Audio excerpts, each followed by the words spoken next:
Hello friends, আমি রুমকি চলে এসেছি আবারও একটা নতুন রেসিপি নিয়ে। আমাদের কাছে গরমের একটা প্রধান আকর্ষণ হলো আম। আম খেতে আমরা কম বেশি সবাই খুব ভালোবাসি। আম দিয়ে তৈরি বিভিন্ন খাবারের মধ্যে অন্যতম হলো আমের আচার।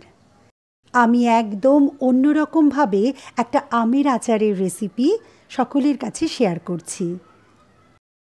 আমগুলো দেখেই বুঝতে পারছো যে হিমসাগর আম এবং সদ্য গাছ থেকে নিয়ে আসা। আম পেকে যাওয়ার সময় প্রায় হয়ে এসেছে। আমি যখন আমের খোসা ছাড়িয়ে নিলাম তখন দেখলাম যে দুটো আম একটু হলদে হয়ে এসেছে। নিয়ে নিয়েছি একটা গ্রেটারের সাহায্যে আমি সমস্ত আমগুলি গ্রেট করে নিচ্ছি। একটু সময় লাগবে যদিও গ্রেটারের সাহায্যে আমগুলি ঘষে নিতে। একটু সময় নিয়ে আমগুলি সব আমি ঘষে নিচ্ছি। আমি সমস্ত আমগুলি গ্রেটারের সাহায্যে গ্রেট করে নিয়েছি। দেখুন, এবার এই আমের গায়ে মাখিয়ে দিচ্ছি অল্প পরিমাণে লবণ দিয়ে আমি মিনিট 10-15 এভাবেই রেখে দিচ্ছি।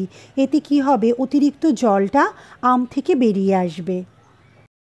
মিনিট 15 পরে এইভাবে হাতের সাহায্যে প্রেস করে আমি আমের ভেতরের রস বের করে নিচ্ছি।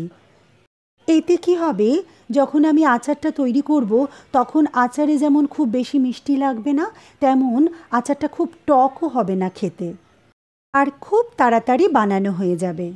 বাদবাকি অংশটা আমি একটা স্ট্রেনারের সাহায্যে ছেঁকে নিচ্ছি।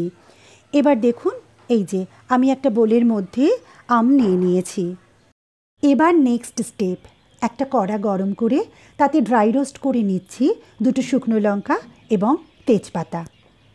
শুকনো লঙ্কা ও তেজপাতা ড্রাই রোস্ট করে একটা প্লেটে আমি তুলে রাখছি। এবার ওই কড়াতেই আমি দিয়ে দিচ্ছি 2 চামচ ধনে, 2 চামচ মৌরি, 1.5 চামচ জিরা এবং 1/2 চামচ মেথি। মশলাগুলো আমি ড্রাই রোস্ট করে নিচ্ছি। কখনোই কিন্তু মশলা বেশি রোস্ট করবেন না। মশলাগুলো ড্রাই রোস্ট করে আমি প্লেটে তুলে রাখলাম এবং মশলাগুলো ঠান্ডা হওয়ার জন্য খানিকটা সময় নিলাম। মশলা ঠান্ডা হয়ে গেলে নিয়ে নিলাম একটা মিক্সিং জার। এবার এই জারের মধ্যে মশলাগুলো দিয়ে আমি গ্রাইন্ড করে নিচ্ছি। এবার আমি দেখিয়ে দিচ্ছি যে কিভাবে আমি গ্রাইন্ড করেছি। দেখুন, মশলায় কিন্তু একটু দানা দানা ভাব থেকে গেছে। চলে যাচ্ছি নেক্সট স্টেপে। আবারও আমি কড়া গরম করে নিলাম। এবার এর মধ্যে দিয়ে দিচ্ছি সর্ষের তেল। আমি এখানে 5 থেকে 6 টেবিল চামচ সর্ষের তেল এখানে ব্যবহার করেছি। তেল গরম হলে এতে আমি ফোড়ন দিচ্ছি 1 চামচ 5 ফোড়ন, 1/2 চামচ মৌরি, 1/2 চামচ ধনে, 1/3 চামচ মেথি এবং 2 শুকনো লঙ্কা। মশলা থেকে যখন সুন্দর গন্ধ বেরোনো শুরু হলো তখন আমি অ্যাড করলাম গ্রেটেড ম্যাঙ্গো। এই সময় ফ্লেমটা আমি একটু কমিয়ে দেব, মিডিয়াম হিট রাখবো এবং ভালো করে তেলের সঙ্গে আম মিশিয়ে নেব। যতক্ষণ না পর্যন্ত আমের কালার চেঞ্জ হচ্ছে ততক্ষণ পর্যন্ত আমি ভালো করে ভেজে নেব। এবার দিয়ে দিচ্ছি লবণ। আমি এখানে 1 চামচ লবণ ব্যবহার করছি। আপনারা আপনাদের স্বাদ মতো লবণ ব্যবহার করবেন। লবণ ভালো করে আমের সঙ্গে মিশিয়ে নিলাম। দেখুন, আমের কালার কিন্তু চেঞ্জ হয়ে গেছে। এবার আমি এর মধ্যে অ্যাড করব আখের গুড়। একটা কথা একটু মনে করিয়ে দিই, কারো যদি আমার রেসিপি ভালো লেগে থাকে তাহলে যেমন কমেন্ট করবেন তেমনই কিন্তু একটা লাইক করে যাবেন, আর বেল আইকনটা অবশ্যই প্রেস করবেন। এখানে আমি এই বাটি মেপে 1 বাটি গুড় নিয়েছি। পুরো গুড়টা কিন্তু আমার লাগবে না। আমি দেখিয়ে দেব কতটা গুড় আমি এখানে ব্যবহার করছি। যে সকল বন্ধুরা আমার চ্যানেলে প্রথম, তাদের সকলকে বলবো, আপনাদের যদি আজকের ভিডিও ভালো লেগে থাকে তাহলে চ্যানেলটি সাবস্ক্রাইব করে লাইক, কমেন্ট ও শেয়ার করে আমার পাশে থাকবেন।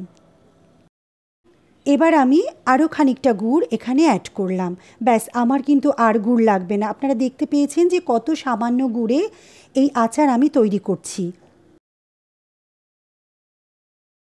আমার এই আচারটা তৈরি করতে 100 গ্রাম মতো আখের গুড় লেগেছে।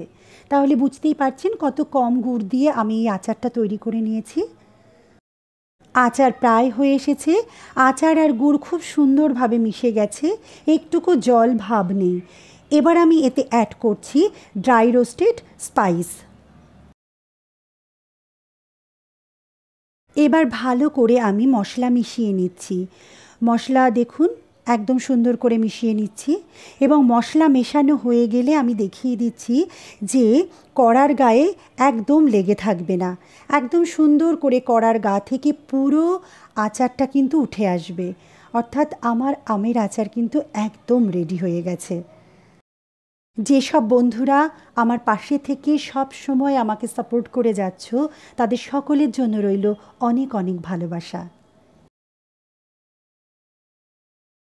এবার আমি একটা প্লেটের মধ্যে তুলে নিচ্ছি, তুলে আমি ঠান্ডা করে নিচ্ছি।